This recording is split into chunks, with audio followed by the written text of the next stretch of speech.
क्या कर रहे थे हम लोग? वही जो करते कहते और सुनते चले आ रहे हैं कि ध्यान में ही ज्ञान है। ध्यान में ही ज्ञान है।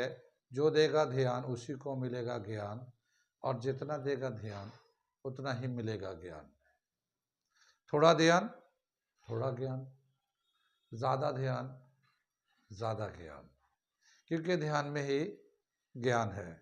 मैं साबिर अली और आप देख रहे हैं ILC से अली क्लासेस, जो अलीगढ़ बेस्ड नीट जेई का रेजिडेंशियल कोचिंग क्लास है।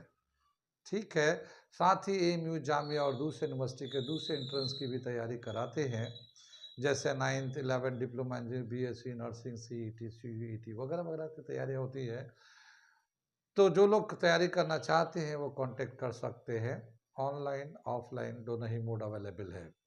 ऑनलाइन अगर आप घर बैठ के चाहते हैं कि अलीगढ़ के एक्सपीरियंस टीचर से अपने आप को तैयार करें, तो आप ऑनलाइन मोड पे जुड़ सकते हैं। वो लोग जो लोग अलीगढ़ नहीं आ सकते वो तो ऑनलाइन पे जुड़ ही सकते हैं। ठीक है, साथ ही हमारे चैनल को सब्सक्राइब कर ले, क्योंकि हम लोग AMU जामिया दूसरे यूनिवर्सिटी के जो भी इंफॉर्मेशन एडमिशन से रिगार्डिंग आते रहते हैं, हम लोग अपडेट करते रहते हैं। बहुत दफ़ा ऐसा होता है कि आपको पता नहीं होता, आप किसी के चैनल को सब्सक्राइब किए हुए नहीं थे, तो आपको पता भी नहीं चलता लास्ट डेट कब निकल गया, कब टेस्ट हो गया, कब फॉर्म आया, कब गया। तो इसकी वजह से क्या होता है कि आप बाद में जब लास्ट डेट निकल जाता है तो आपको खबर करते हैं, पूछते हैं कि भाई लास्ट डेट फॉर्म कब आएगा, क्या होगा। पता ही यहाँ चला कि यहाँ तो फॉर्म वॉर्म भर के लास्ट डेट कब का निकल चुका है, फिर आपका साल चला जाता है। तो अगर आप सब्सक्राइब करेंगे तो कोई खर्चा तो है नहीं कि आपको घर से कुछ जा रहा है। हाँ, लेकिन आप अपने आप को अपडेट रख सकते हैं। यूनिवर्सिटी के सारे इन्फॉर्मेशन आपको ऑटोमेटिकली आते रहेंगे। तो आप हमारे चैनल को सब्सक्राइब कर लें। ठीक, क्या कर रहे थे हम लोग कर रहे थे chemistry class 9th atomic structure, और इसमें हम लोगों ने चैडविक जो न्यूट्रॉन का डिस्कवर किया वहाँ तक हम लोगों ने कर लिया था, और ये बताया था कि जो एटॉमिक मास होता है वो जितना एक्सपेक्ट करते हैं उससे डबल या उससे ज़्यादा आता है। और ऐसा क्यों होता है उसको एक्सप्लेन करने के लिए चैडविक ने 1932 में एक थर्ड पार्टिकल न्यूट्रॉन के बारे में इंट्रोड्यूस किया। तो हम लोगों ने यहाँ तक कर लिया था, और साथ ही एटॉमिक मास एटॉमिक नंबर के बारे में कर रहे थे। एटॉमिक मास एटॉमिक नंबर के बारे में कर रहे थे, और कुछ हम लोगों ने बताया था कि कैसे इलेक्ट्रॉन प्रोटॉन न्यूट्रॉन को निकालते हैं। एक दो सवाल हम लोगों ने उसमें किया भी था। एक दो सवाल हम आपको होमवर्क में दे देते हैं ताकि आप इलेक्ट्रॉन प्रोटॉन न्यूट्रॉन को कैलकुलेट कर ले, क्योंकि उस लेक्चर में उस वाले लेक्चर में हम लोगों ने दिया नहीं था। तो मैं उसके रेफरेंस में मैं थोड़े से क्वेश्चन दे देता हूँ। Calculate the proton neutron and electron of an atom given this. ठीक है, तो मैं एक क्वेश्चन देता हूँ यहाँ पे। ठीक है, ये हम लोगों ने कुछ एटम का दे दिया, ये atomic number atomic mass number, इसको कैलकुलेट करना। ये एल्युमिनियम है 1327, क्लोरीन है 1737, थर्ड दे रखा सल्फर 1633, फोर्थ दे रखा आयरन 2656, और ये स्ट्रोंटियम 3888। ये इसके नंबर ऑफ इलेक्ट्रॉन प्रोटॉन और न्यूट्रॉन को आपको निकालने हैं। ठीक है, और इसको कैलकुलेट करके बताने हैं कि कितना इसमें इलेक्ट्रॉन है, प्रोटॉन है, न्यूट्रॉन है। आगे चलते हैं हम लोग। आगे बताया क्या कि जो इलेक्ट्रॉन्स होते हैं एटम के अपने शेल पे डिस्ट्रीब्यूशन होता है। तो शेल जो होते हैं हम लोगों ने बताया कि KLMN से दिखाते हैं, साथ ही 1 2 3 4 से भी दिखा सकते हैं। तो कौन से शेल पे कितना इलेक्ट्रॉन की कैपेसिटी होता है या कितना इलेक्ट्रॉन रहेगा, उसके लिए एक distribution of electron on different orbitals या ऑर्बिट, अगला जो टॉपिक दे रखा है वो हम लोग करने जा रहे हैं कि एक एटम में अलग अलग शेल पे या ऑर्बिट पे कितने इलेक्ट्रॉन रह सकते हैं या रुकेंगे, इसके बारे में एक दिया हुआ है। तो वो हम टॉपिक करने जा रहे हैं। ये मैं मिटा दूँ, ये कल करके रखिएगा, आप लोग अपना करके रखिएगा प्रैक्टिस करके। ठीक है, मिटाता हूँ इसे। ठीक है ना, distribution of electron on different shell और ऑर्बिट, अलग अलग ऑर्बिट पे कितने इलेक्ट्रॉन रख सकते हैं। तो इसके बारे में एक कंसेप्ट दिया गया है, और जिसने कंसेप्ट दिया गया कौन से शेल पे कितने इलेक्ट्रॉन एकोमोडेट हो सकते हैं, उसके लिए एक रूल दे रखा है, एक फॉर्मूला दे रखा है। नाम है, जिन्होंने दिया उसका नाम है बोर बोरी रूल। ठीक है ना, मैं लिखता हूँ यहाँ पे बोर बोरी रूल्स। इसके हिसाब से हम लोग निकाल सकते हैं कि कौन से शेल पे कितना इलेक्ट्रॉन एकोमोडेट कर सकते हैं। ठीक है, क्या समझ में आई बात? आगे चले हम लोग। ये जो हमारा रदरफोर्ड या नेल बोर के हिसाब से जो एटॉमिक स्ट्रक्चर था, ये हमारा फर्स्ट शेल था, सेकेंड शेल है, थर्ड शेल है, फोर्थ शेल है। इस तरह से दे रखा है इसको KLMN, या फिर 1 2 3 4 ऐसे शो कर सकते हैं। अब ये जो है पहला शेल है, इस पर कितना इलेक्ट्रॉन रख सकता है, तो इसके हिसाब से बोर बुरी रूल के हिसाब से उन्होंने दे रखा है कि एक शेल पे कितना इलेक्ट्रॉन आ सकता है, उसका एक फॉर्मूला दे रखा है। क्या दे रखा है? 2n square. 2n स्क्वायर क्या है? Maximum number of electrons that can be accommodate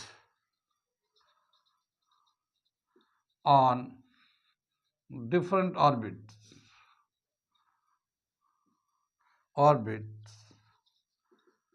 is given as 2n square. कितना नंबर इलेक्ट्रॉन का आ जाएगा। अब जैसे ये K शेल है, तो ये पहला शेल है, ये N है नंबर ऑफ शेल। ठीक है ना, N क्या है? Where N is equal to number of shell. Number of shell, कौन सा शेल पे हम बात कर रहे हैं। अब यहाँ पे जैसे बताया क्या कि K शेल कर लेते हैं हम लोग, K शेल। तो K शेल के लिए नंबर क्या लिखते हैं? 1। तो नंबर ऑफ इलेक्ट्रॉन्स कितना आ जाएगा इस पे? 2n square. 2n का वैल्यू कितना होगा? 1। 1 का स्क्वायर 2 इलेक्ट्रॉन्स आ जाएगा। 1 का स्क्वायर 1 आ जाएगा, तो 2 × 1 2 आ जाएगा।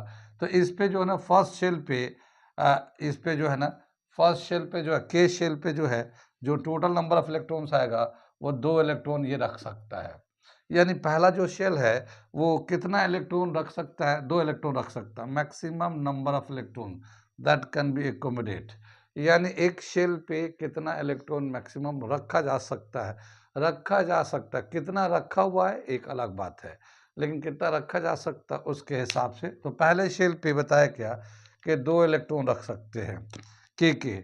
और इसी तरह से के L शेल पे लेकर अगर लेना चाहते हैं तो क्या आ जाएगा? 2, और L के लिए 2 यूज करते हैं यहाँ पे, तो 2 का स्क्वायर, तो 2 × 4 8 इलेक्ट्रॉन्स रख सकते हैं। यानी सेकेंड शेल पे 8 इलेक्ट्रॉन रखने की कैपेसिटी है, यानी इतना इलेक्ट्रॉन ये रख सकता अगर आए तो। ठीक है, रखने की कैपेसिटी है मैक्सिमम इलेक्ट्रॉन।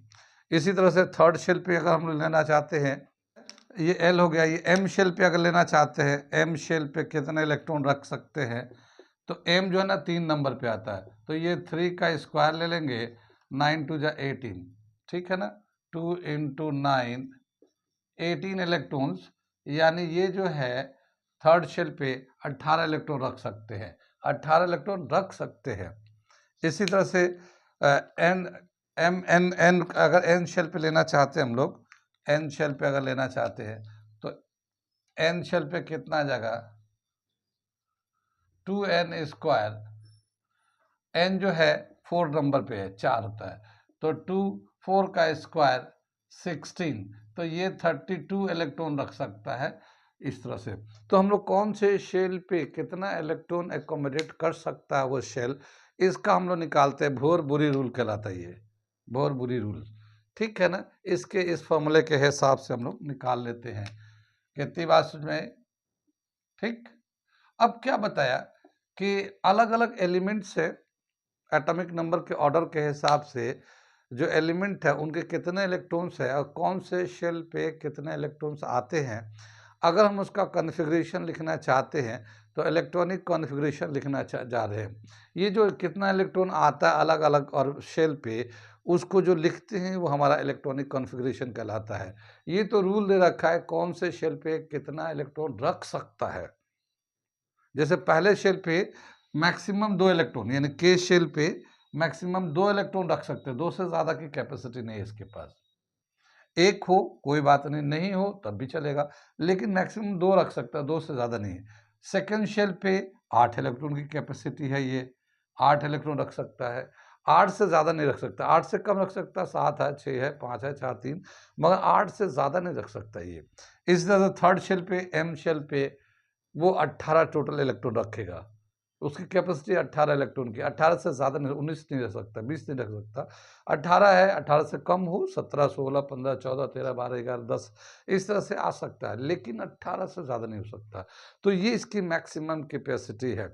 इसके हिसाब से जो एलिमेंट है हमारा, जो नोन एलिमेंट्स है, जैसे हमने कहा था कि फर्स्ट 20 एलिमेंट्स का आप नाम भी और उसका एटॉमिक नंबर भी याद कर लीजिएगा, वो आपके कंपटीशन के लिए बहुत इम्पोर्टेंट रोल प्ले करेगा, बहुत हेल्प करेगा बहुत सारी चीज़ों को समझने के लिए। तो मैं जो 20 एलिमेंट्स है, फर्स्ट 20 एलिमेंट्स हैं, मैं उनका एटॉमिक नंबर लिख देता हूँ, उसका इलेक्ट्रॉनिक कॉन्फ़िगरेशन लिख देता हूँ कि पहले शेल, दूसरे शेल, तीसरे शेल पे कितने इलेक्ट्रॉन हैं। ठीक है, आगे चले हम लोग। तो हम लोग यहाँ पे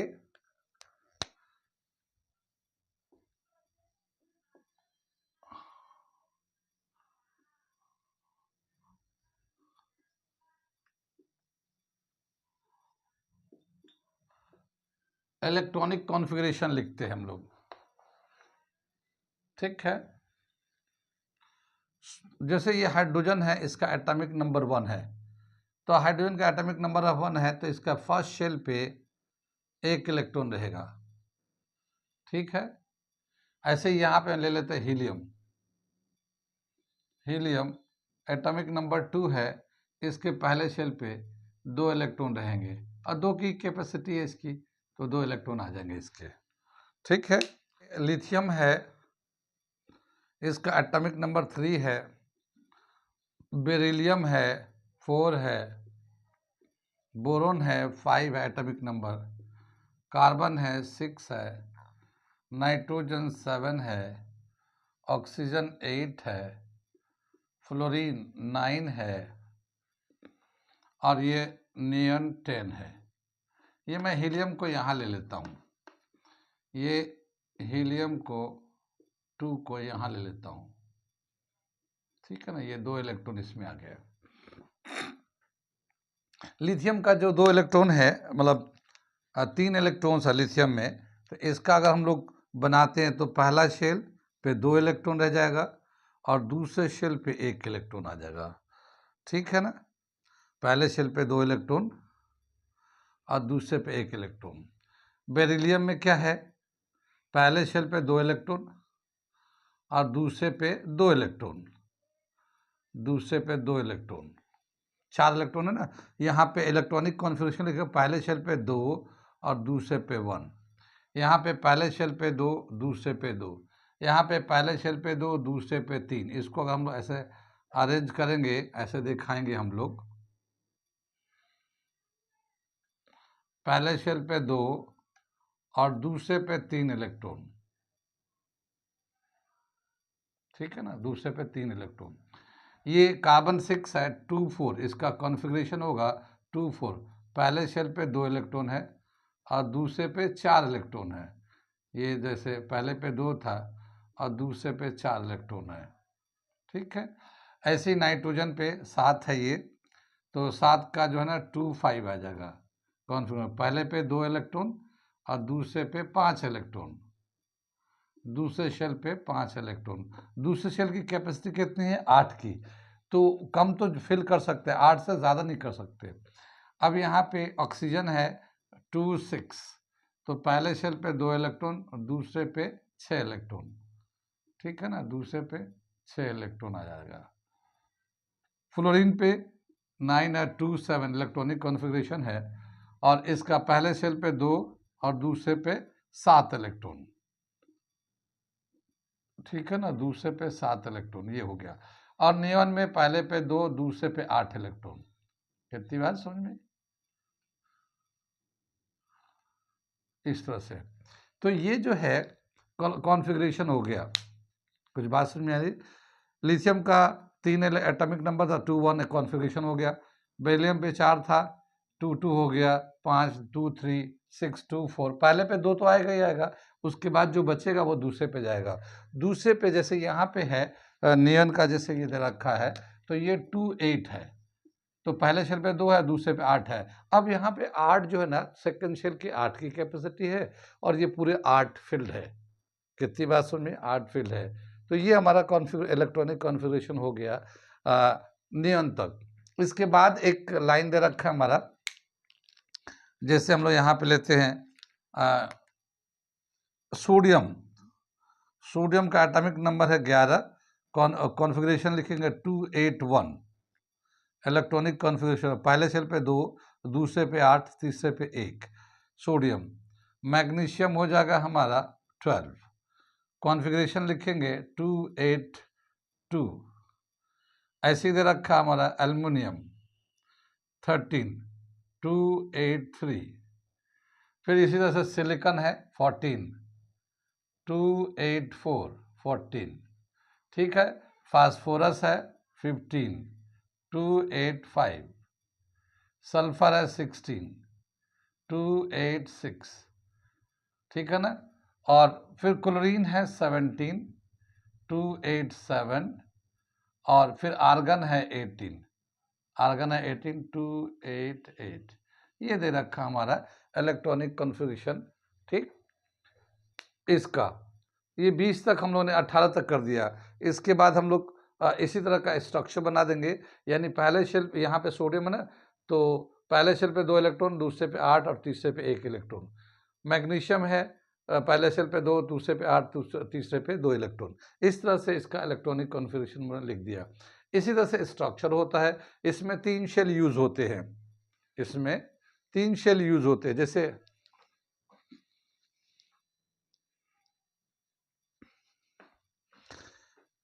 इसमें क्या हो रहा था, सिर्फ एक शेल यूज हो रहा था, के शेल।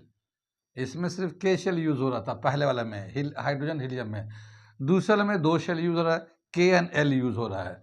और तीसरे वाला में मैं एक बनाता हूँ, इसको एक बनाता हूँ। जैसे कि सोडियम का ही दिखाना है, तो ये तो पहला शेल हो गया, ये दूसरा शेल हो गया, और ये तीसरा शेल हो गया। पहले पे 2, दूसरे पे 8, ठीक है ना, दूसरे पे 8 हो जाएगा, और तीसरे पे 1। ऐसे ही करके ये फिल होता जाएगा। थर्ड वाला शेल फिल होगा इस वाले कंडीशन में। ठीक है। इसके आगे जो है ना, 18 के बाद 19 पे पोटेशियम है और 20 पे कैल्शियम है। 19 पोटेशियम है, और वहाँ पे 19 यहाँ पे पोटेशियम है। यहाँ पे पोटेशियम का एटॉमिक नंबर 19 है, और कैल्शियम का एटॉमिक नंबर 20 है। ठीक है ना। और इस तरह से इसका हम लोग कॉन्फ़िगरेशन लिखेंगे इसके बाद का। ठीक है। तो क्या बताया कि इस तरह से इलेक्ट्रॉनिक कॉन्फ़िगरेशन को अरेंजमेंट करते हैं हम लोग। कितनी बात समझ में आई? इलेक्ट्रॉनिक कॉन्फ़िगरेशन समझ में आया है। यहाँ पे हम लोग देख सकते हैं कौन से शेल पे कितना इलेक्ट्रॉन आते हैं। उस तरह से जो अरेंजमेंट हम लोग लिखते हैं, उसी को हम लोग इलेक्ट्रॉनिक कॉन्फ़िगरेशन बोलते हैं। इलेक्ट्रॉनिक कॉन्फ़िगरेशन लिखने से बहुत सारे फ़ायदे हैं, बहुत सारे इन्फॉर्मेशन हमें मिलते हैं, बहुत सारे चीज़ों को आसानी से समझ में आता है। ठीक,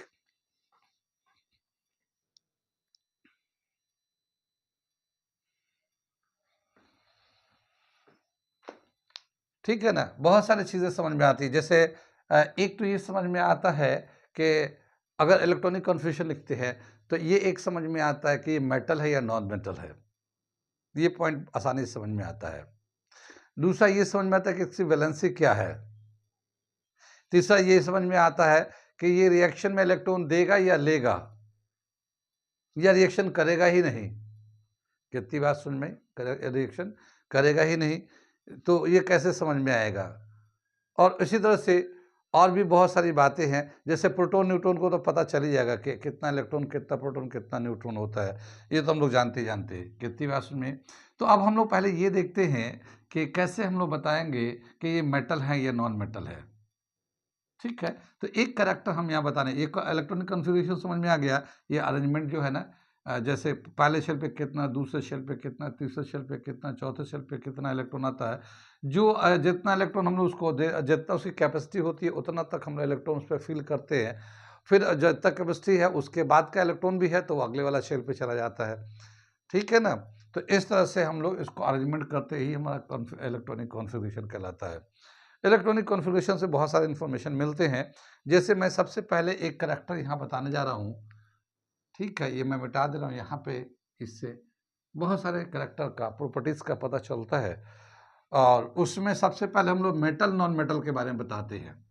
हालांकि ये टॉपिक यहाँ पे हम लोग मेटल नॉन मेटल के बारे में बताते हैं, जबकि यहाँ पे मेटल नॉन मेटल के बारे में बात नहीं है, लेकिन इससे बहुत सारी बातों का अंदाजा होगा, तो इसलिए मैं सबसे पहले मेटल नॉन मेटल के बारे में बताते हैं। ठीक है, क्या बताया कि जिसके आउटर शेल पे, ये हम कुछ इन्फॉर्मेशन के बारे में बात कर रहे हैं। इलेक्ट्रॉनिक कॉन्फ़िगरेशन वैसे तो बहुत सारी बातों का पता चलता है, लेकिन जो कॉमन जो हमारे सिलेबस के हिसाब से है, 9th क्लास के हिसाब से, उसके हिसाब से हम बात कर रहे हैं। तो क्या बताया कि इन्फॉर्मेशन में मेटल नॉन मेटल, ठीक है, मेटल्स नॉन मेटल, ये हमारे क्लास के हिसाब से 9th क्लास के। तो बताया कि जिस एटम का इलेक्ट्रॉनिक कॉन्फ़िगरेशन लिखते हैं और उसके आउटर शेल पे 1 इलेक्ट्रॉन, 2 इलेक्ट्रॉन या 3 इलेक्ट्रॉन आता है तो वो सब मेटल होते हैं। जैसे इसमें हम लोगों ने कॉन्फ़िगरेशन लिखा लिथियम का 2 1, तो इसका आउटर शेल पे 1 इलेक्ट्रॉन आ रहा है, यहाँ बेरिलियम में 2 आ रहा है, बोरोन में 3 आ रहा है। या यहाँ चलते हैं सोडियम में, देखिए 2 8 1, तो ये आउटर शेल पे 1 आ रहा है, मैग्नीशियम में 2 आ रहा है लास्ट में आउटर शेल पे, ये एल्युमिनियम में 3 आ रहा है। तो जिसके आउटर शेल पे 1 2 या 3 होंगे वो मेटल होगा। ठीक है ना, if there is 1 2 or 3 electrons on outermost shell,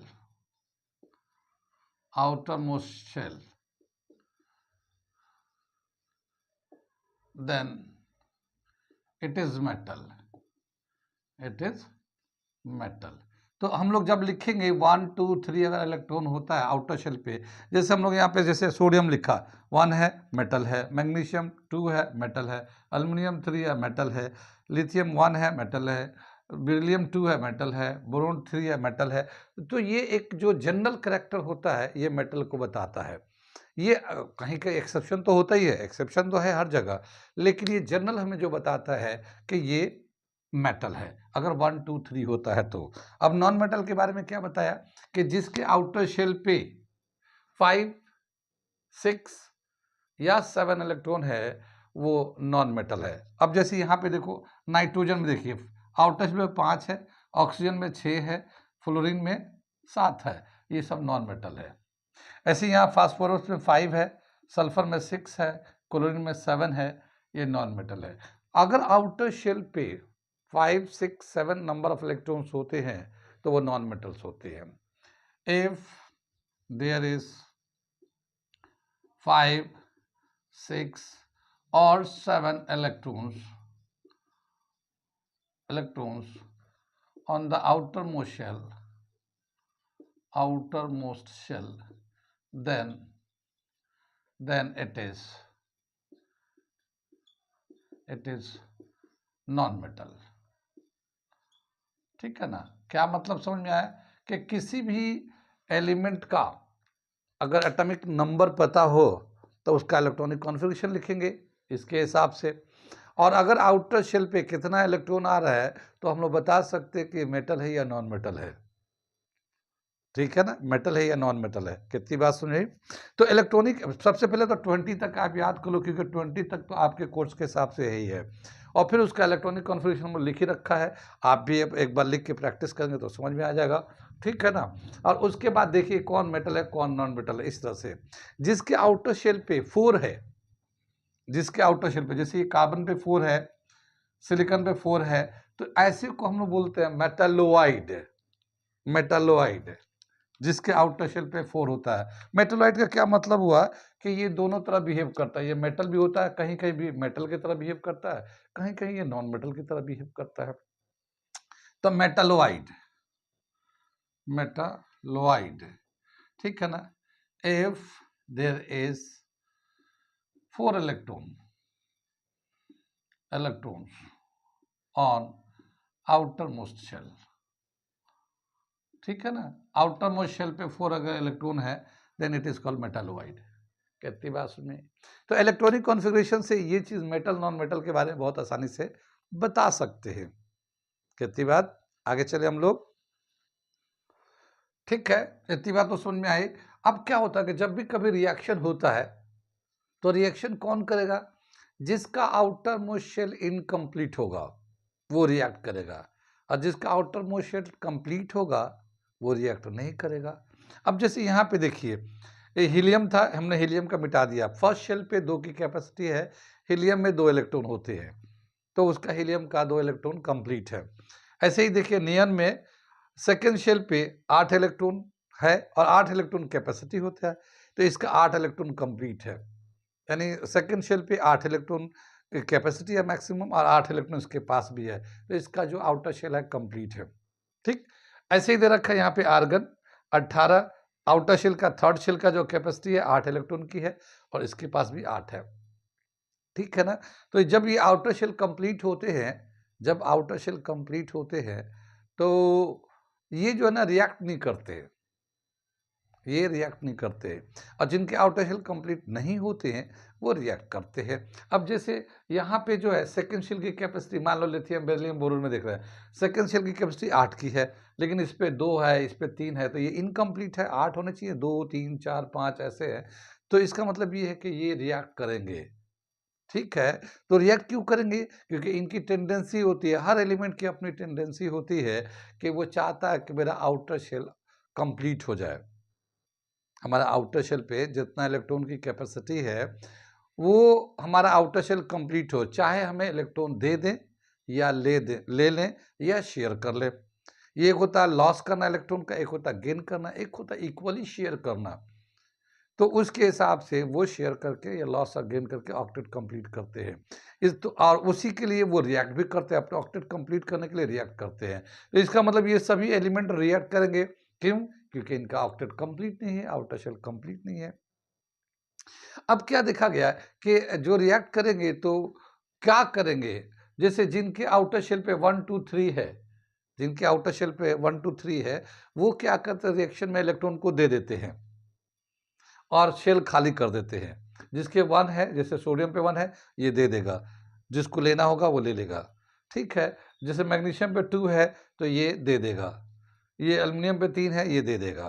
तो जिसके आउटर शेल पे 1 2 3 होते वो इलेक्ट्रॉन डोनेट कर देते हैं रिएक्शन में, और जब इलेक्ट्रॉन को डोनेट कर देते हैं तो उसको हम लोग कहते हैं ऑक्सीडेशन। ऑक्सीडेशन यानी जितने भी मेटल्स होते हैं वो रिएक्शन में ऑक्सीडाइज्ड होते हैं। ठीक है, जितने मेटल्स होते हैं वो रिएक्शन में ऑक्सीडाइज्ड होते हैं, और जो नॉन मेटल्स होंगे, जैसे यहाँ पे हमने बताया था नॉन मेटल 5 6 7, जैसे कि यहाँ पे नाइट्रोजन में 5 है, ऑक्सीजन में 6 है, फ्लोरीन में 7 है, या यहाँ फास्फोरस में 5 है, सल्फर में 6 है, क्लोरीन में 7 है, तो ये सब नॉन मेटल्स है। ये रिएक्शन में इलेक्ट्रॉन को गेन करते हैं, तो ये रिड्यूस्ड हो जाते हैं। कितनी बात सुनिए। तो जिनके आउटर शेल पे 5 6 7 होगा वो रिड्यूस्ड होगा, जिनके आउटर शेल पे 1 2 3 होंगे वो ऑक्सीडाइज्ड होंगे। ठीक है, अब कितना इलेक्ट्रॉन लेंगे कितना इलेक्ट्रॉन देंगे उसको हम लोग कहते हैं वैलेंसी। वैलेंसी, ठीक। तो यहाँ पे समझ में आ गया। मैं इसको 2 चीजें और लिख देता हूं, metal oxidized, non metal reduced, ये लिख लेंगे आप लोग। मेटल जो होता है ऑक्सीडाइज होता है, यानी कि इलेक्ट्रॉन को लॉस कर देता है रिएक्शन में, और वो पॉजिटिव बन जाता है। इलेक्ट्रॉन लॉस करता है तो इलेक्ट्रॉन जाने के बाद वो पॉजिटिव चार्ज आ जाता है, तो वो कटाइंस बन जाते हैं। और जो नॉन मेटल होते हैं इलेक्ट्रॉन को गेन करते हैं, वो रिड्यूस जो है तो उस पर नेगेटिव चार्ज बन जाता आ जाता है, उसको अनाइंस बोलते हैं। ठीक है, तो मैं ये 2 पॉइंट्स मैं लिख देता हूँ यहाँ पे, लिख के फिर वैलेंसी को समझाता हूँ यहीं पे। ठीक है, यहाँ पे जो मेटल्स होते हैं ये ऑक्सीडाइज्ड हो जाते हैं, ऑक्सीडाइज्ड, लॉस ऑफ इलेक्ट्रॉन। ठीक है ना, और ये कटाइंस बनाते हैं, लॉस करने के बाद ये कटाइंस बनते हैं। जैसे यहाँ पे देखिए सोडियम है, सोडियम के आउटर शेल पे एक इलेक्ट्रॉन है, रिएक्शन करेगा तो मेटल है, इलेक्ट्रॉन दे देगा। तो इस पे सोडियम पे एक इलेक्ट्रॉन देने के बाद ये इस तरह से, ये जो पॉजिटिव चार्ज है ना, ये इस तरह के पॉजिटिव चार्ज आ जाते हैं, कटाइंस बन जाते हैं। नॉन मेटल जो होते हैं वो रिड्यूस्ड होते हैं, ये इलेक्ट्रॉन गेन करते हैं, रिड्यूस हो जाते हैं, ये गेन ऑफ इलेक्ट्रॉन करते हैं, गेन ऑफ इलेक्ट्रॉन। और ये गेन करने के बाद ये नेगेटिव चार्ज आयंस बन जाते हैं, इसको हम बोलते हैं एनाइन, एन आयन। जैसे मान लो ये हमारा ऑक्सीजन है, ये क्लोरीन है, या फ्लोरीन है, तो क्लोरीन जैसे इलेक्ट्रॉन गेन करता है तो ये हमारा नेगेटिव चार्ज यहाँ पे ऐसे आ जाता है। कितनी बार में नेगेटिव चार्ज इलेक्ट्रॉन लेता है ये। आगे हम लोगों ने बहुत सारे बताया है रिएक्शन में, एटम्स और मॉलिक्यूल में कैसे, वहाँ पे हमने बताया ये सब चीज़ें।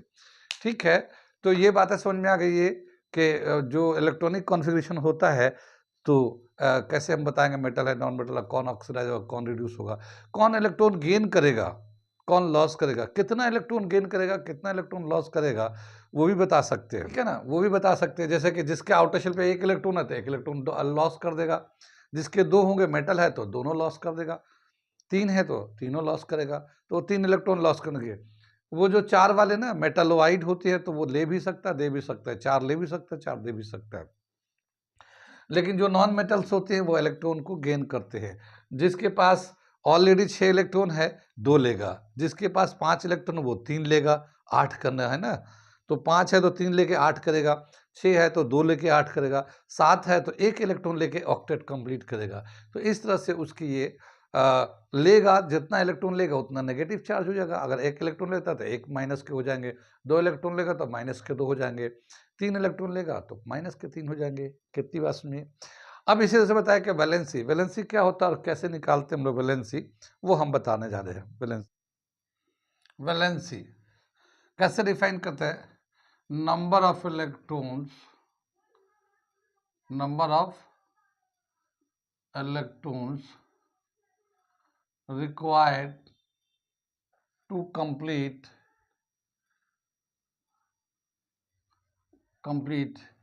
its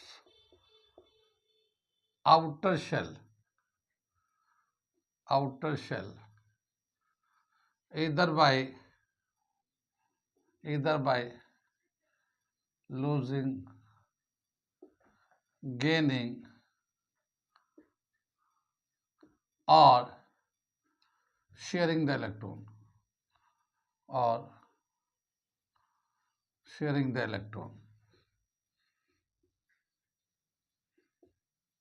is called valency.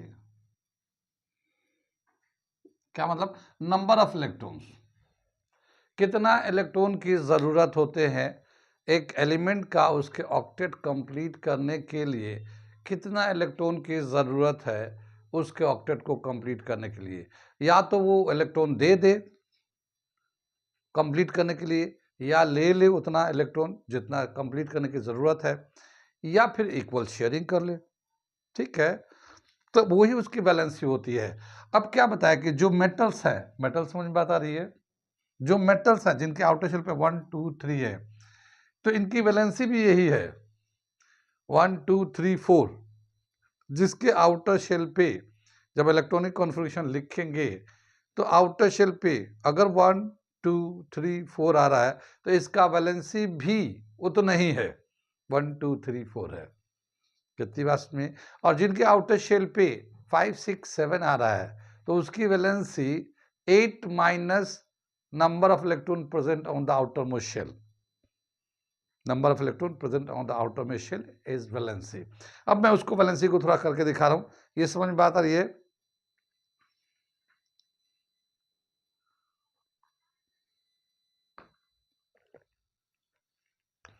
अब जैसे पहला दे रखा है, यहां पे हम लोग लिखते हैं यहां पे valency, valency is equal to valency if the number of electrons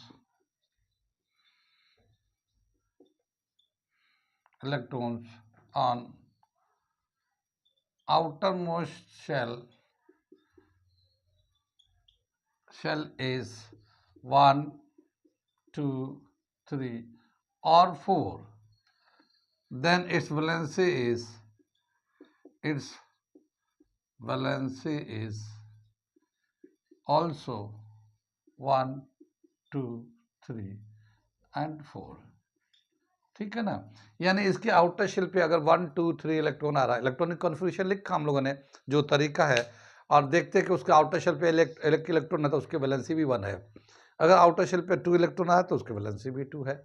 outer shell पे 3 इलेक्ट्रॉन आ रहा है तो वैलेंसी भी 3 है। आउटर शेल पे 4 है तो वैलेंसी भी 4 है। ठीक है, 4 वाले के बारे में थोड़ा सा अलग है, पॉजिटिव 4 भी हो सकता है, नेगेटिव 4 भी हो सकता है। ठीक है, अब हम लोग आगे चलते हैं, जिसके आउटर शेल में 5, 6, 7 इलेक्ट्रॉन है उसकी वैलेंसी कितनी होगी। ठीक है, ये नोट कर लीजिए, इसको मैं मिटा देता हूँ, इस समझ में आ रहा है सबको, नोट करते रहिए। आगे चलते हम लोग। If the number of electrons on outermost shell is 5, 6 or 7, then its valency is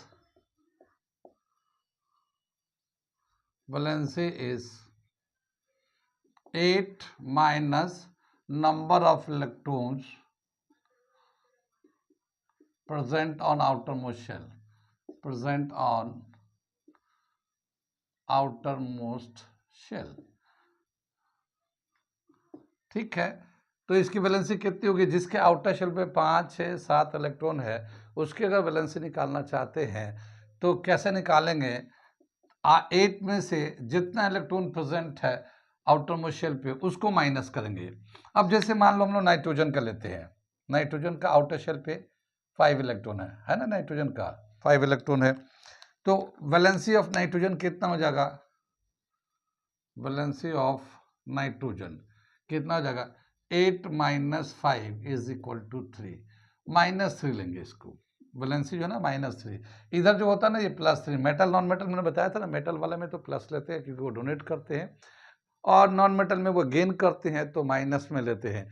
तो ये -3 का मतलब ये है कि ये जो ना 3 इलेक्ट्रॉन लेगा, 3 इलेक्ट्रॉन लेगा अपना ऑक्टेट कंप्लीट करना है तो।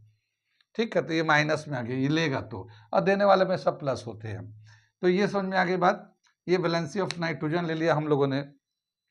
ऐसे ही हम लोग ऑक्सीजन की वैलेंसी ले लेते हैं, इसको मिटा दें हम लोग।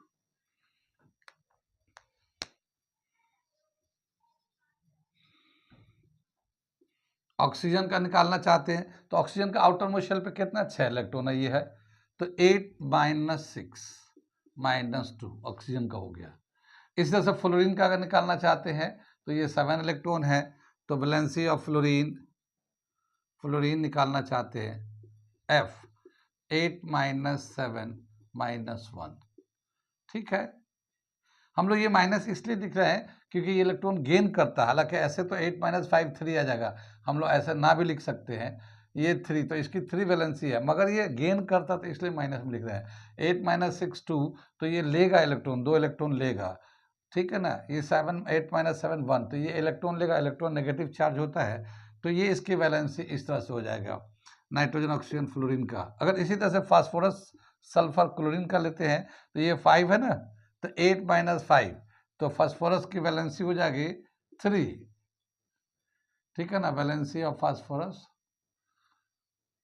ठीक है ना 3। सल्फर का कितना हो जाएगा, 8 माइनस 6 2। क्लोरीन का वैलेंसी कितना हो जाएगा 1, 8 में से 7 माइनस कर तो 1 आ जाएगा। जिस तरह से इधर क्या था वैसे इधर है। कितनी बात सुनी, वैलेंसी समझ में आया। तो इन सब एलिमेंट्स का वैलेंसी अगर निकालना है तो इस तरह से 1 2 3 4 अगर होता है एलिमेंट के आउटर शेल पे तो वो ऐसे ही एज इट इज लिख देते हैं, वही वैलेंसी होता है। लेकिन अगर 5 6 7 होता आउटर शेल पे तो फिर 8 में से उसको माइनस कर देते हैं। ये नोबल गैस का अगर वैलेंसी निकालना चाहे तो 8 माइनस 8, तो 8 पहले से था ही था, 8 इसके पास आउटर शेल पे है, 8 माइनस 8 0। 0 का मतलब ये है कि ये रिएक्शन नहीं करता, ये एटम के फॉर्म में ही रहता है, ये मॉलिक्यूल नहीं बनाता। मॉलिक्यूल तो वो बनाएगा जिसका आउटर शेल कंप्लीट नहीं है, तो अपने आउटर शेल को कंप्लीट करने के लिए वो इलेक्ट्रॉन ले दे के एक बॉन्डिंग करता है, मॉलिक्यूल बनाता है। ये जो नोबल गैस जो होते हैं, इसको हम लोग इनर्ट गैस भी बोलते हैं, नोबल गैस भी बोलते हैं, नॉन रिएक्टिव एलिमेंट्स भी बोलते हैं, जो लास्ट में होता है, जिसके ऑक्टेट कंप्लीट होते हैं। ठीक है, उनका वैलेंसी 0 होता है, वैलेंसी उसका 0 होता है। नोबल गैस की वैलेंसी कितना? 0 होता है। आगे से समझ में आई बात? ये तो हमें वैलेंसी का पता चल गया। आगे क्या दे रखा है, हम लोग आगे बढ़ते, अगला टॉपिक करते हैं यहाँ पे। ठीक है, आइसोटोप्स क्या था? अगला जो टॉपिक दे रखा है आइसोटोप्स का, हम लोगों ने पीछे आइसोटोप्स का डेफिनेशन तो लिखा था, लेकिन अभी उसमें बहुत सारी बातें रह गई है, तो जो आपके कोर्स के हिसाब से दे रखा है तो वो बातें भी रह गई है। तो मैं आइसोटोप्स, बेसिकली मैंने आइसोटोप्स वहाँ पे जो है ना इन बिटवीन बता दिया। इन बिटवीन मतलब हम दूसरे टॉपिक को पढ़ा रहे थे, मगर वहाँ पे उसकी ज़रूरत पड़ गई एक बात को समझाने के लिए ना, तो आइसोटोप्स हमने वहाँ बता दिया। लेकिन आइसोटोप्स अलग से दे रखा है, तो आइसोटोप्स को हम लोग तो जानते हैं, डेफिनेशन तो लिखा ही था, जानते हैं isotopes same atomic number but different atomic mass. यानी कि एक एलिमेंट का एटॉमिक नंबर सबके सेम है, मगर एटॉमिक मास डिफरेंट है, और डिफरेंट किसकी वजह से है? वह न्यूट्रॉन की वजह से है। ठीक है ना, न्यूट्रॉन की वजह से है, उसको बोलते हैं आइसोटोप्स। फिर से लिखूं, ठीक है ना, same atomic number but different atomic mass, atomic mass. यहां पे हम लोग देख रहे थे एक हाइड्रोजन का isotopes, isotopes of hydrogen.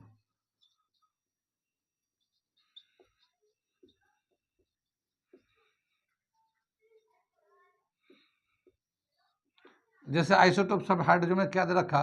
Protium, protium किसको बोलते हैं? एच को बोलते हैं। 1 1, ये एटॉमिक नंबर 1 है, एटॉमिक मास 1 है, इसमें कोई न्यूट्रॉन नहीं होता, इसको बोलते हैं प्रोटियम। इसी तरह से ड्यूटेरियम, ड्यूटेरियम ये दूसरा आइसोटोप्स ऑफ हाइड्रोजन आता है, और इसको ड्यूटेरियम को 1 2 लिखते हैं। 1 2 एटॉमिक नंबर 1 है और एटॉमिक मास 2 है, तो इसमें एक प्रोटॉन है और एक जो है ना न्यूट्रॉन है। ठीक है, और इसी तरह से ट्रिटियम आता है, ट्रिटियम। ठीक है ना, टी एटॉमिक नंबर तो 1 है, मगर एटॉमिक मास 3 है, और एटॉमिक मास 3 में एक प्रोटॉन है और 2 न्यूट्रॉन है। इस तरह से हमारा ये दे रखा है ट्रिटियम, ट्रिटियम। तो ये हाइड्रोजन के 3 आइसोटोप्स होते हैं। प्रोटियम, इस वाला में न्यूट्रॉन नहीं होता है, सिर्फ यही एक ऐसा एलिमेंट है, आइसोटोप्स है, जिसमें न्यूट्रॉन नहीं होता पूरे पीरियोडिक टेबल में, सिर्फ इसी में ऐसा नहीं होता। No neutrons is present in protium, दो neutron is present in protium. ठीक है ना, ये कितनी बात में, इसमें प्रोटियम में न्यूट्रॉन नहीं होता, बाकी सब में होते हैं। आगे क्या बताया कि जो प्रॉपर्टीज हैं आइसोटोप्स के, जैसे कार्बन के भी आइसोटोप्स होती हैं, कार्बन के आइसोटोप्स देखते हैं, आइसोटोप्स ऑफ कार्बन। ठीक है ना, कार्बन का एटॉमिक नंबर कितना होता है? 6, एटॉमिक मास होता है 12। कार्बन का एटॉमिक नंबर 6, 13 भी होता है एटॉमिक मास, और 6 14 भी होता है। तो ये कार्बन के आइसोटोप्स है, कार्बन के आइसोटोप्स है। ऐसे ही हमारे बुक में जो दे रखा, ऐसे तो सभी के होते हैं, ऑक्सीजन के, नाइट्रोजन के, सबके आइसोटोप्स होते हैं। यहाँ पे जैसे आइसोटोप्स ऑफ कार्बन भी, क्लोरीन भी दे रखा, आइसोटोप्स ऑफ क्लोरीन। क्लोरीन में क्या है? आइसोटोप दे रखा है, एक एटॉमिक नंबर 1735 एटॉमिक मास है, ऐसे एक दूसरा आइसोटोप्स है 1737। कितनी बात सुनिए, तो एटॉमिक नंबर तो सेम है मगर एटॉमिक मास डिफरेंट है। ठीक है, अब क्या बताया कि जो आइसोटोप्स होते हैं, जैसे ये कार्बन है 1 2 3, तो तीनों में क्या फिजिकल एंड केमिकल प्रॉपर्टीज में सभी सेम होते हैं या कुछ डिफरेंट भी होता है? इनका कौन सा प्रॉपर्टीज सेम रहता है? तो बताया क्या कि जो जितने भी केमिकल प्रॉपर्टीज होते हैं, कौन सा प्रॉपर्टीज, केमिकल प्रॉपर्टीज, जितने भी केमिकल प्रॉपर्टीज होते हैं किसी भी एटम का, किसी भी एलिमेंट के एटम का जो भी केमिकल प्रॉपर्टीज होता है वो गवर्न होता है उसके एटॉमिक नंबर से। ठीक है ना, क्या मतलब होगा कि कोई एलिमेंट का जो केमिकल प्रॉपर्टीज है वो उसके आउटर शेल पे कितना इलेक्ट्रॉन है या टोटल इलेक्ट्रॉन कितना है, जिसका इलेक्ट्रॉनिक कॉन्फ़िगरेशन लिखते हैं तो आउटर शेल पे कितना इलेक्ट्रॉन आता है उसी के हिसाब से उसकी केमिकल प्रॉपर्टीज होते हैं। तो इनमें तो आइसोटोप में तो सबके कार्बन एटॉमिक नंबर सेम ही होता है, इसका मतलब ये है कि इसका केमिकल प्रॉपर्टीज पे कोई इफेक्ट नहीं होता है। आइसोटोप्स के जितने भी आइसोटोप्स होते हैं सबके केमिकल प्रॉपर्टीज सेम होते हैं। हाँ, उसका एटॉमिक मास डिफरेंट डिफरेंट है तो इसीलिए उसका फिजिकल प्रॉपर्टीज में फर्क होता है। जैसे हम लोग यूरेनियम होता है, यूरेनियम का भी होता है आइसोटोप्स, आइसोटोप्स ऑफ यूरेनियम। ये आपका बुक में नहीं दे रखा लेकिन हम इसको समझाने के लिए बता रहे हैं। यूरेनियम 92 234 है, फिर यूरेनियम 92 एटॉमिक नंबर है, 235 है, यूरेनियम 292 है, ये 238 है। इस तरह से दे रखा है यूरेनियम का आइसोटोप दे रखे है। तो क्या बताया कि यूरेनियम जो है ना उसका जो मास नंबर डिफरेंट होने की वजह से वो रेडियो एक्टिव होता है। एटॉमिक नंबर तो ठीक है सबके 92 है, उसकी केमिकल प्रॉपर्टीज सेम है, मगर उसके मास अलग अलग होने की वजह से उसका फिजिकल प्रॉपर्टीज, जैसे यहाँ पे कार्बन का ही देखिए, ये कार्बन नॉर्मल कार्बन है और ये कार्बन जो है ना कार्बन 14, ये एक रेडियो एक्टिव एलिमेंट है। कार्बन 14 रेडियो एक्टिव एलिमेंट है। रेडियो एलिमेंट का मतलब क्या हुआ कि इससे रेजेस निकलते रहते हैं, स्पॉन्टेनियस रेजेस निकलते रहते हैं। स्पॉन्टेनियस का मतलब तो हमने बताया था खुद ब खुद निकलते रहते हैं। ये जो रेजेस निकलते रहते हैं इसके हेल्प से हम लोग कार्बन डेटिंग करते हैं। कार्बन डेटिंग का मतलब हम लोग, क्योंकि सभी एनिमल के अंदर जो है ना कार्बन मिलते हैं, जो हम लोग खाना खाते हैं कार्बोहाइड्रेट खाते हैं तो कार्बन होता है, रोटी चावल जो भी खाते हैं तो उसमें कार्बन 12 तो सबसे ज़्यादा होता है, मैक्सिमम होता है, मगर कार्बन 14 भी होता है। तो जो बॉडी के अंदर कार्बन 14 होते हैं तो ये एक रेडियो एक्टिव होता है, ये डीके करता है और इसका रेट ऑफ डीके के हिसाब से ये डीके करता है और कितना इसके अंदर कार्बन 14 अभी बचा हुआ उससे पता करते कि ये एनिमल कब था। जैसे डायनासोर के बारे में हम लोग जानते हैं, डायनासोर को किसने देखा नहीं है लेकिन उसका हम लोग लाइफ एक्सपेक्ट करके बताया गया कि डायनासोर भी कभी रहा होगा। किससे कैसे पता चला, कार्बन 14 से उसकी कार्बन डेटिंग की गई। ठीक है ना, कितना कार्बन डीके हो गया, कितना बचा हुआ, रेट ऑफ डीके कितना होता है, उस हिसाब से इसका डेटिंग करते हैं। तो जो आइसोटोप्स होते हैं उनके केमिकल प्रॉपर्टीज सेम होते हैं मगर फिजिकल प्रॉपर्टीज डिफरेंट होते हैं। मैं यहाँ पे उसको लिख देता हूँ, इस पॉइंट को याद करके रखिएगा कि आइसोटोप्स में क्या सेम होता है क्या डिफरेंट होता है। ठीक है ना, and isotopes, the chemical properties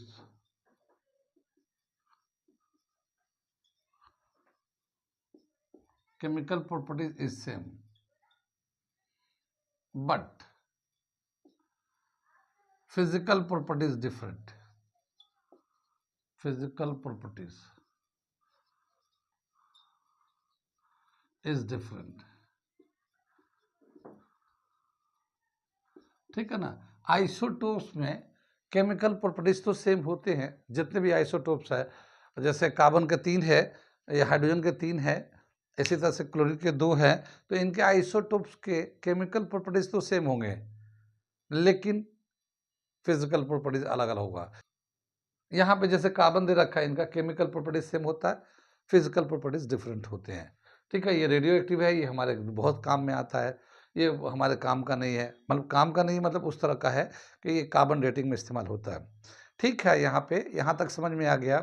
यहाँ पे एक चीज़ बताया क्या कि अगर क्वांटिटी में, जैसे यहाँ पे बताया कार्बन 12 बहुत ज़्यादा मिलता है, कार्बन 12 बहुत ज़्यादा एक्सेस में मिलता है, कार्बन 14 बहुत ही कम मिलता है, 13 भी बहुत ही कम मिलता है। तो ये कंपेयर के हिसाब से बहुत कम कम है और ये सबसे ज़्यादा होता है। तो इसका जो एटॉमिक नंबर एटॉमिक मास है यही हम लोग लेते हैं। लेकिन क्लोरीन के बारे में बताते हैं कि ये जो 35 है एटॉमिक नंबर और ये 37, इनका जो है जो परसेंटेज मिलता है ये 3:1 के रेशियो मिलता है, 3:1 के रेशियो मिलता है, यानी कि अगर कार्बन अगर 4 कार्बन अगर आपको क्लोरीन 4 एटम मिलता है तो 3 एटम जो है ना 35 का होगा, 1 एटम 37 वाला होगा। इसके अबंडेंस है, यानी मिलता है, क्वांटिटी इसका मिलता है। तो ऐसे केस में कौन सा एटॉमिक मास लें? इसका एटॉमिक मास लें या इसका एटॉमिक मास लें? ठीक है, तो ये तो ज़्यादा है तो एटॉमिक मास 35 ले सकते हैं, लेकिन ये कम है मगर बहुत कम नहीं है, तो कंपेरेबल है। तो ऐसे में जहाँ पे आइसोटोप्स का जो आइसोटोप्स है वो कंपेरेबल क्वांटिटी में है, कंपेरेबल क्वांटिटीज में है, तो ऐसे केस में हम लोग mean atomic mass of chlorine,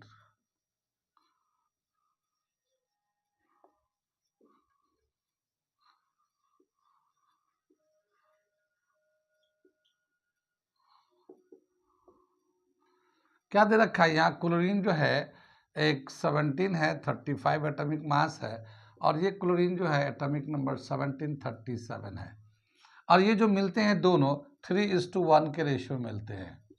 कितनी बात सुन में? अब इसका मीन एटॉमिक मास कैसे निकालेंगे? तो एटॉमिक मास है 35 है, और इसका टोटल जो रेशियो होगा 3:1 है, तो ये टोटल रेशियो 4 हो जाएगा। तो ये जो 3 से इसको 3/4 से मल्टीप्लाई कर देंगे फर्स्ट वाले को, क्योंकि इसका थर्ड टोटल 4 में 3 पार्ट जो है ना 35 वाला क्लोरीन मिलता है, और इस तरह से 37 को 1/4 से मल्टीप्लाई कर देंगे।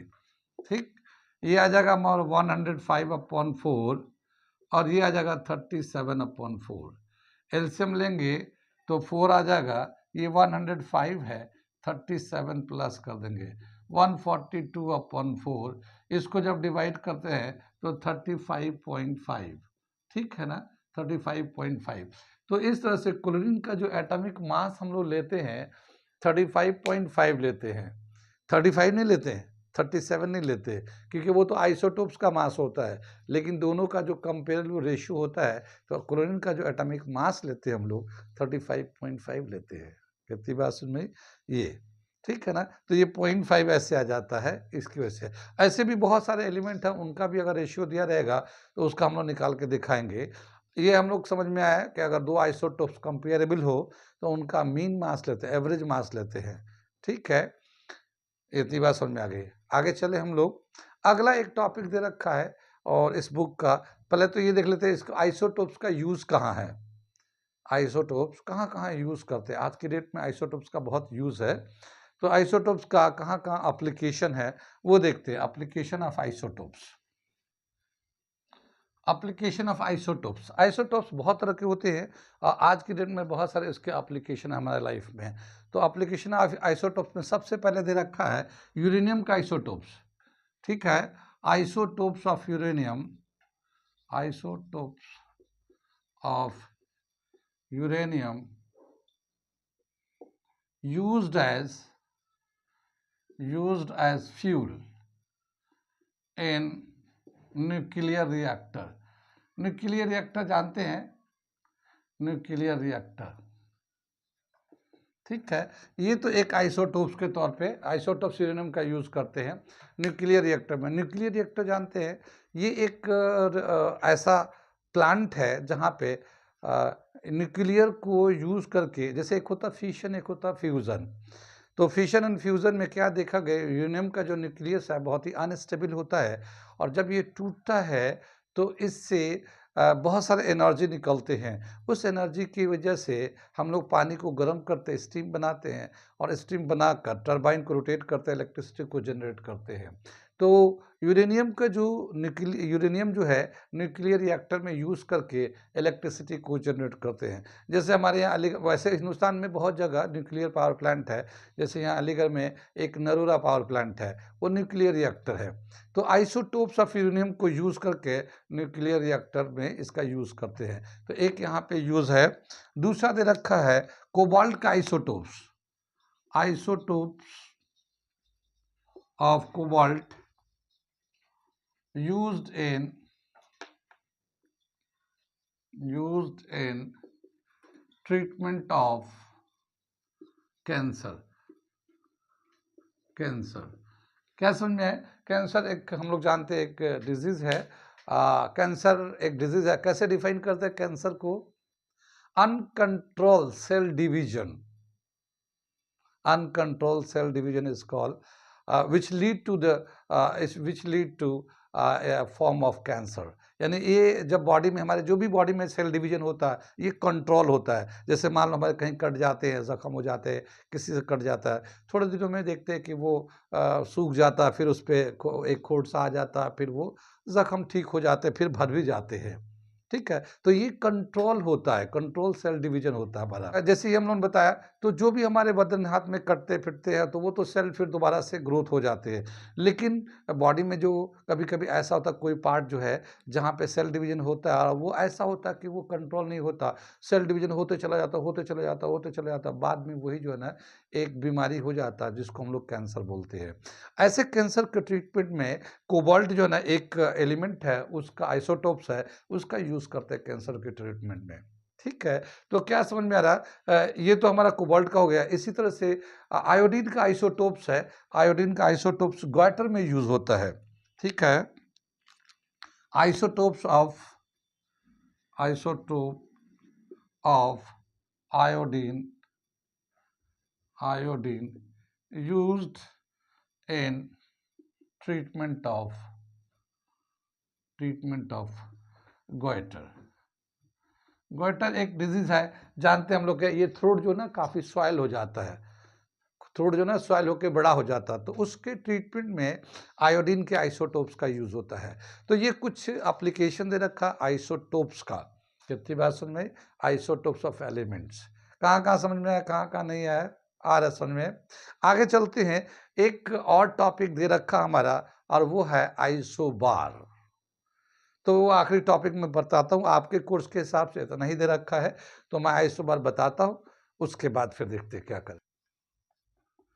ये दे रखा आइसोबार। आइसोबार को कैसे डिफाइन करते हैं, बताया क्या? The element whose atomic mass is same but atomic number is different. अभी आइसोटोप्स में क्या क्या था? एटॉमिक नंबर सेम था, मास डिफरेंट था। लेकिन आइसोबार में जस्ट अपोजिट है, the element or the atom whose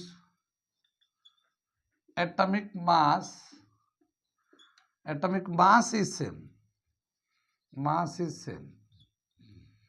but the atomic number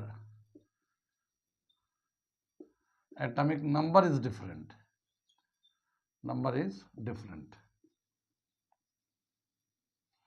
जिसका एटॉमिक नंबर अलग अलग हो मगर एटॉमिक मास सेम हो, ऐसे को हम लोग आइसोबार कहते हैं। एक एग्जाम्पल दे रखा बुक में, बहुत ही अच्छा एग्जाम्पल है। जैसे ये कैल्शियम है, कैल्शियम का जो एटॉमिक नंबर होता है वो 20 है, और एटॉमिक मास कितना है? 40 है। ठीक है, इसी तरह से आर्गन है, आर्गन का एक एटॉमिक नंबर जो होता है ना 18 होता है, मगर एटॉमिक मास 14 है, आइसोटोप साइज का। तो देखिए, कैल्शियम का एटॉमिक नंबर 20 है, आर्गन का एटॉमिक नंबर 18 है। एटॉमिक नंबर तो डिफरेंट है मगर मास दोनों का 40 है। ठीक है, तो यहाँ पे लिख दे element whose atomic mass is same, mass तो सेम है मगर नंबर डिफरेंट है, इसको हम लोग कहते हैं आइसोबार। ठीक है, ऐसे और भी बहुत सारे एलिमेंट है, आपके कोर्स के हिसाब से यही दो को डिस्कस किया है, तो इसी को हमने बताया। आता था अक्सर एग्जाम में। कितनी बार समझ में आई? तो यहाँ तक था हमारा एटॉमिक स्ट्रक्चर, आपके कोर्स को क्लास 9 का खत्म हो जाता है। अब इसके बाद जो है ना एक्सरसाइज के क्वेश्चंस हैं, मैं अगले क्लास में एक्सरसाइज के क्वेश्चन कराऊंगा। ठीक है, ओके, आज यहीं पे हम देते हैं।